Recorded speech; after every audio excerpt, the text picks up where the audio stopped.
we are here today with another episode, and today guest is none other than one of the person to whom we know who have been in within Mercer. I'll give short introduction about herself, and then I will ask her to give a quick introduction about what she does and how she does her job. This is very interesting. So Haze is part of Mercer Global Advisory Team. Primarily, she leads the Mercer, multicultural, projects, working and traveling across the globe. And that is what she do, anything and everything towards people, the HR and reward. That is what she does. I would like you to, give introduction to our audience who have been eagerly waiting to get to know you and also how you solve this big challenge. Thank you, and it's very pleasure to be here today. And thanks for everybody's time to joining us together. I'm Haze. I'm leading Mercer's M&A advisory services team across China and Hong Kong. And I've been in these areas for more than 10 years, being a HR M&A practitioners. So I've spent 10 years more also in the M&A space, helping our clients to really look at the organization and people-related risks across the whole cycle of the M&A transactions.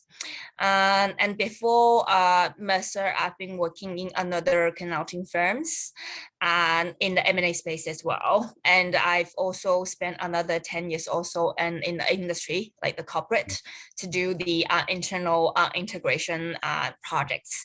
So again, very pleasure and happy to be here today. Sure. Thank you. Yeah, thanks for this introduction, and this is very helpful. Yes. So I have a couple of questions, and all are related to people, the process, the complication in M&A, and why they are so critical. So as you know that, integration, HR integration planning, overall HR management is very key.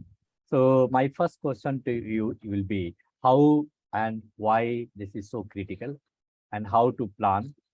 I think there are a list of, because this is a very wide topic. So surely I'd like to give you some of the pointers where you think that what is critical for, for the audience to know, which you have been practicing. And I think I will surely love to hear more from your side that how you do. Sure. Yes, I think it's a very first and very important topics we would like to cover today. I would say HR plays a very critical role of every step of a transaction from an organization and people perspective to decide whether a potential transactions realize its synergy. From both, strategically, financially, and operationally perspective.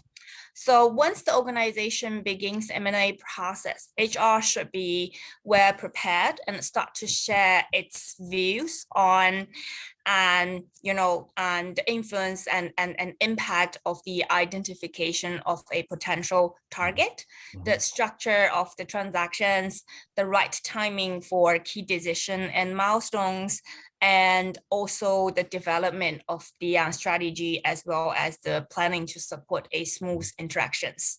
So the success of any M&A requires a strong focus on people, right? So with HR playing a leadership role from the beginning of the M&A transactions, it is more likely that the organization will successfully hit its synergy goals. So basically, I would say the role of HR professionals in M&A is to advise the deals team on the people implications throughout the deals and to plan and execute human capital integration strategies. In the current environment, HR M&A professionals have an even broader strategic role to play and can only do so if they adapt their approach to the new business realities, right? Like by saying so, we do recommend HR M&A leaders focus on, like the following key steps in planning a human resource and transformation during the deal execution. So the first thing I think we've all aware is actually in the DD, the HR due diligence phase, early understanding of and planning for human capital risks lead to better informed negotiation and long-term deal success, right? To make sure the business pay the right price for the target being acquired, and you're able to achieve growth and cost saving targets. So we will suggest you to put in place a very comprehensive approach to the human capital due diligence, including, identify and quantify the potential people-related risk and liabilities, to adjust the valuation assumptions, and to build up a new financial forecast. And very importantly, to prepare the target in improvement areas, as well as the integration plan post-deal. Nowadays, we see increasing deal complexities and cross-border deal dynamics make it more difficult to realize the value. If we look at Mercer's research, it shows that integrations is often one of the most challenging aspects of any transactions. After a throughout understanding of human capital risks, a robust integration planning is essential to protect business continuity and accelerate the value creation. Successful integrations planning typically consists of several elements, including we need to focus on people.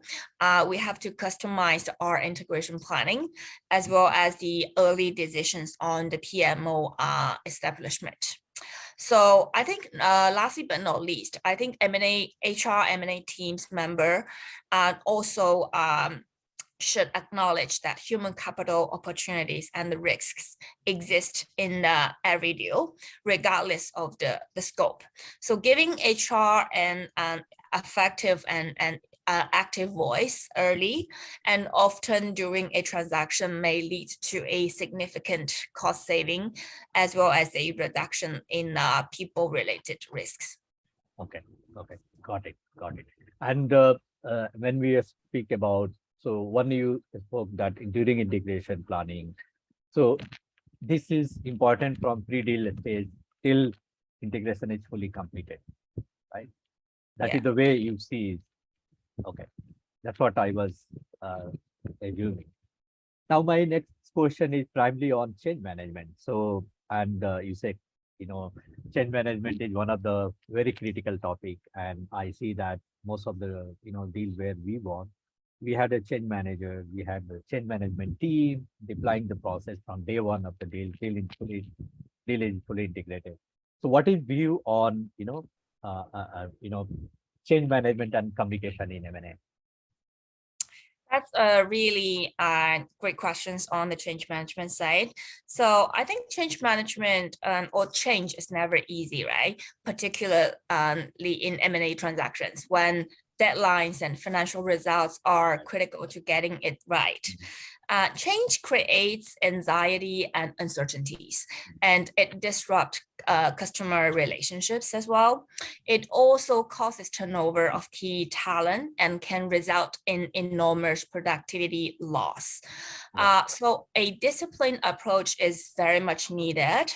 Having worked on more than having worked on more than 1,000 plus M&A transactions annually, we find that successful deal makers embrace a documented, disciplined, and repeatable approach to change management. So this approach begins with proactively leadership and frequent and transparent discussions to both external customers as well as internal staff that rationalize the transactions.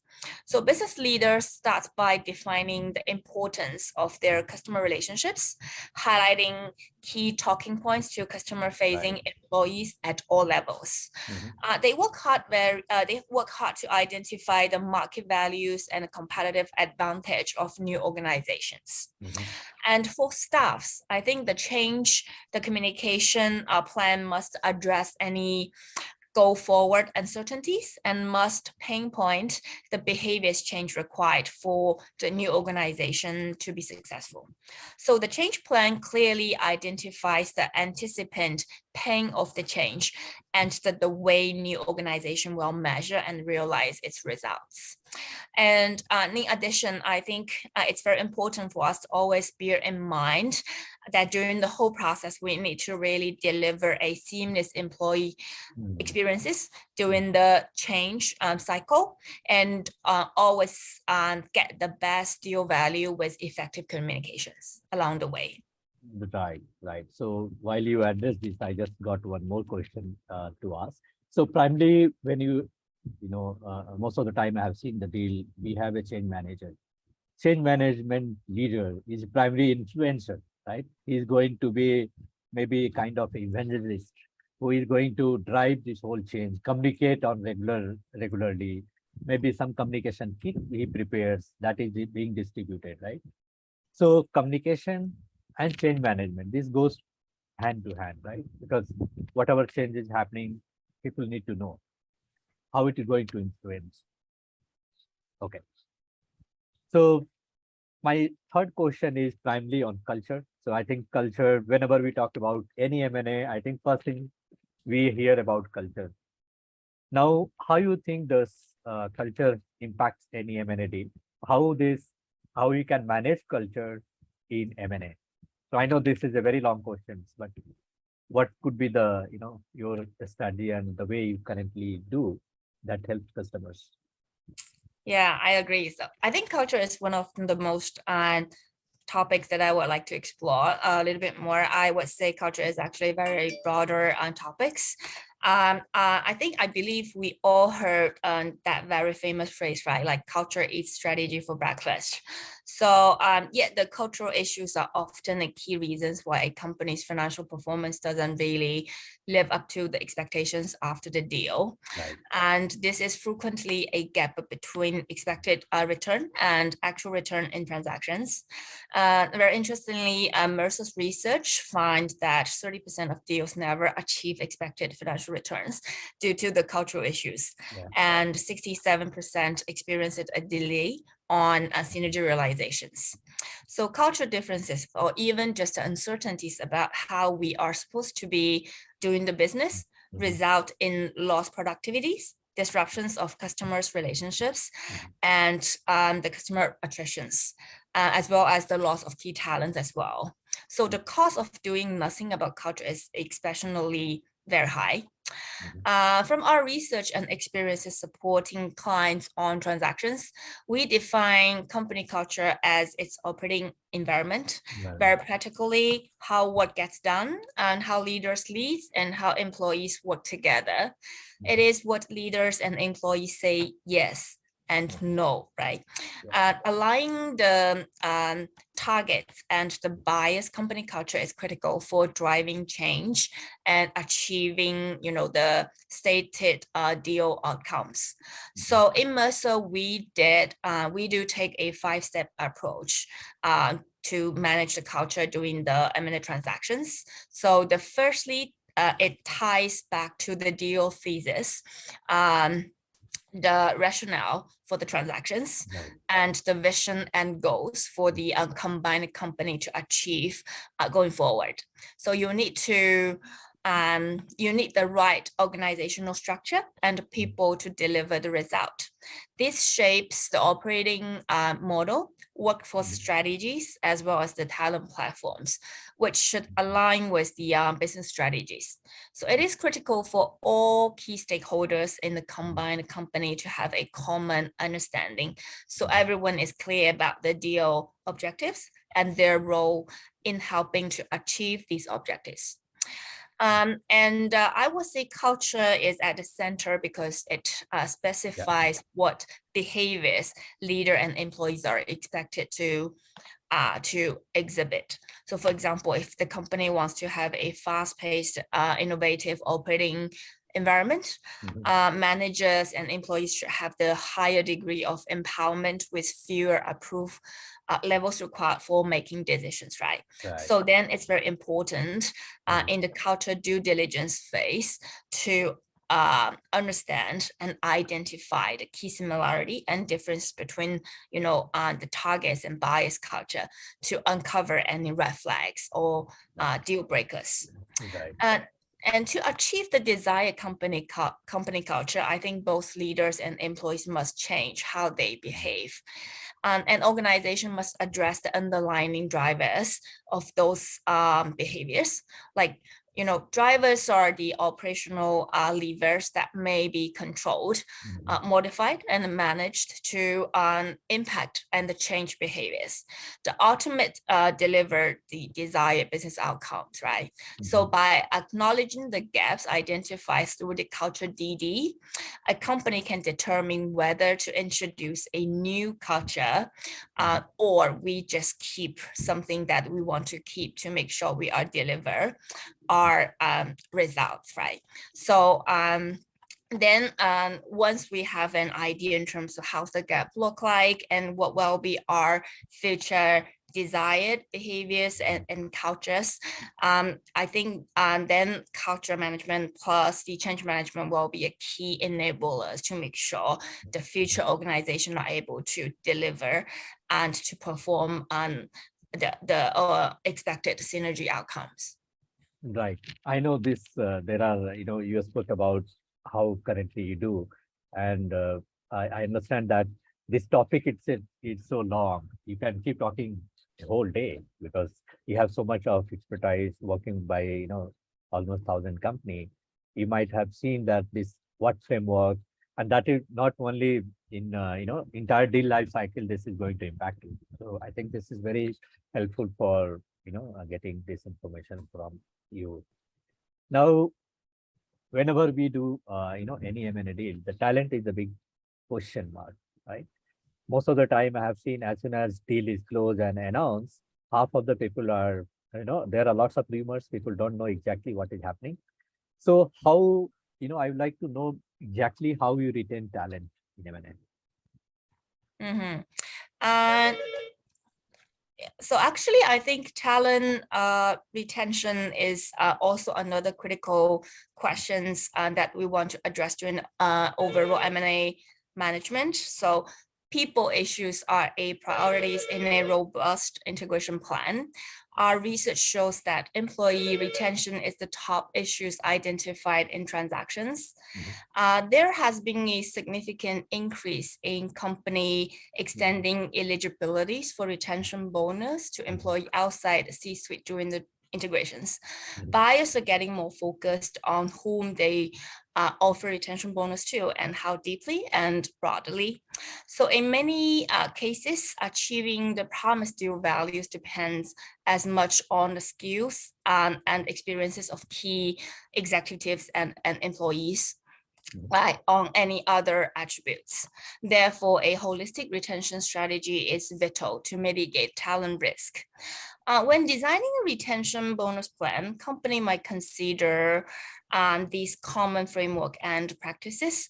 Firstly, I think it's very importantly, we will need to again look at the overall deal objectives, because managing talent in merge integrations should not follow a one-size-fits-all approach. Right. So the type of deal you pursue needs to guide how you go about your employee retention and selections. And then it's very importantly for us to tailor the retention strategies by looking at some of the key steps, right? The key steps in the talent retention programs are determine its scope and approach, defining retention levers, and implementing and monitor the results.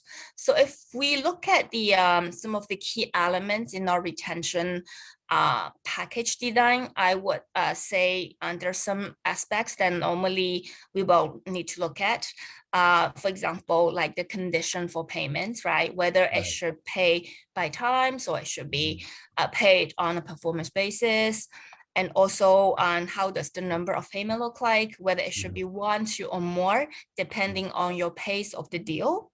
And then most of the company already look at the vehicle of the payment, whether it should be a cash-based payment or it should be a equity-based payment, which may link back to a long-term value realizations. And also, you will need to understand it from number perspective, how does the retention package size look like by looking at the current base pay of a talent, as well as how's your overall retention budget look like. And lastly, but not least, very important that you will need to bear in mind the timing of the payment, whether it should be paid pre-close or it should pay post-close by really looking at your different objective of the deal. So, and then I would like to also mention about the who should be paid, right? So identifying the candidate for key position in the combined company is a priority that HR leaders should start addressing even before the deal closes. So from determining the selection criteria to communicating, implementing, and tracking outcomes. So decision made at this stage will be really heavily on, again, the integration success. So this is particularly important in deals involving the merge of similarity size firms, as such situation requires more fitness than other M&A integrations. Right. And I think during the design, it is critical to ensure that bonus are targeted, tied to the business strategy and deal context. I think that's something that we want to highlight again. And besides the retention bonus, I will also say broader talent management components should be put in place with effective change management strategy again. And by supporting retention holistically, organizations are more likely to retain critical talents and achieve their strategy goals. Got it. So what I understood from you is it's not a fixed rule. Depending on your priority, depending on your deal objective, you can go and customize what bets work for particular deal, right? That's how companies do. So either, post-closing or maybe synergy outcomes based, right? So, and that also depends on different individual, right? Maybe middle management, maybe top management guy, they might have a different objective, right, to achieve. So all your compensation, planning, rewards, everything should be linked to that. Yeah, that makes sense. Yeah. So, and I think the current trend we see in the market is retention bonus should not only designed to the key executives, but more towards the talent overall, which are critical to realize the deal synergies. Right. Got it. I think this is a good approach because we have, when I work in some of the deals, I just read it how our HR team were suggesting the list of key people to be retained, their retention bonus, how they should be distributed, and then communication planning to, how to communicate. So I think these are some of the steps. I think these are very useful. So now I come to my last questions, and because these questions are very long, and I know that you have bigger answer for that. So another question which I had, and that was my last question.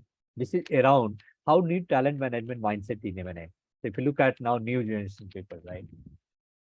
What is the mindset we have, and how a new talent mindset can also solve the PMI projects, right? Will deal integrated. So how you think that what is your experience and how you feel that it should be done? So I think now we comes to the highlight of today's sort of conversations, right? So basically by addressing your questions, basically I want to really mention about two elements. One is to understand what the skill sets that you're acquiring during all transactions. And secondly is the ESG.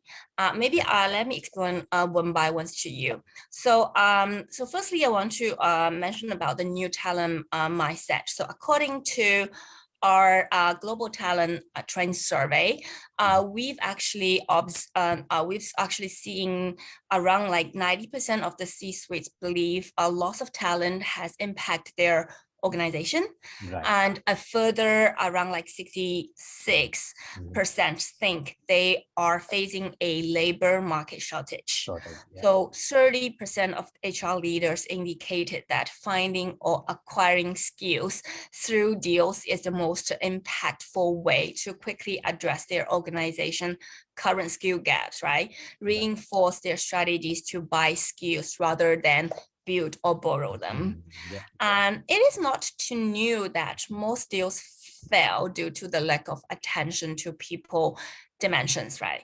Getting a read on skills pre and post deal often comes second to elevating an asset's potential for value and growth. People risk are often neglected during the deal process, even though the workforce is the deliver vehicles for revenue and growth. Yeah. And with most deals failing due to the lack of attention to people dimensions, we've actually seen more and more investors are looking for ways to get more talent insights across the whole deal phase to make more informed workforce and the talent decision in investments. And company are turning to data and AI to shift the odds into their favor. So using AI and evaluate skills and experiences pre and post deal for early on risks and integration matching and the staffing needs. So so such insights actually empower organization leaders to address a few questions like, for example, what skills are we purchasing and in what quantities? Are these skills gaps across the whole organization? Any critical skills like plentiful, like what skills risks are we buying into, right? Will we be able to deliver on short or medium like term goals?